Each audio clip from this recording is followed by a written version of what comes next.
Hey, it's Clay, and this will be a video chart on ticker symbol AMD. We will take a look at the 30-minute time frame. Real quick, what do I mean by 30-minute in case maybe you're new to charts? Instead of each one of these candlesticks here representing 1 day's worth of price action, which is what you normally see, each one represents 30 minutes. So while this here may look like several days worth of time, it's actually today's price action broken down into 30-minute time slices. I like to this time frame. I think does a good job of telling the quote-unquote story of the price and then makes mapping out where levels of support and resistance a bit easier to see.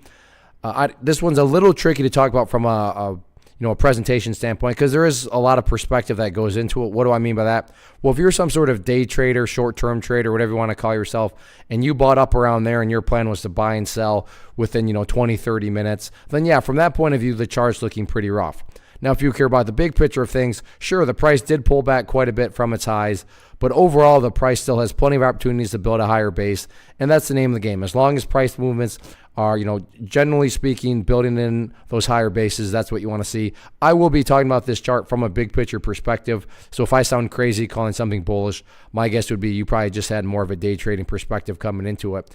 And the first level of support to keep an eye on going forward is this gap close location right here around $24.35. I'm not saying the price is for sure headed down there, but let's just say to kind of illustrate my point about the overall chart still being plenty bullish, let's say that the price does actually go down there, behaves in that manner, and then starts to work its way back upwards. Now, emphasis on big picture. From the big picture point of view, what would you still have? Well, you'd still have a set of lows there.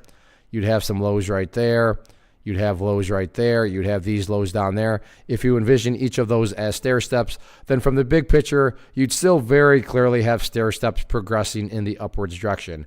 Again, I'm well aware, if you're some sort of day trader, scalper, or whatever, and you bought up around there, then yeah, the chart's looking pretty rough for you. But taking a step back and looking at more than just 1 day, because remember, that today the price pulled back, but think about that word today. 1 day. Looking at multiple days, which is what we're doing here, you can see the price still has plenty of opportunity to build a higher base, and that's what you want to see over longer periods of time. So overall, 24.35 would not be shocking at all to see the price head down to that area.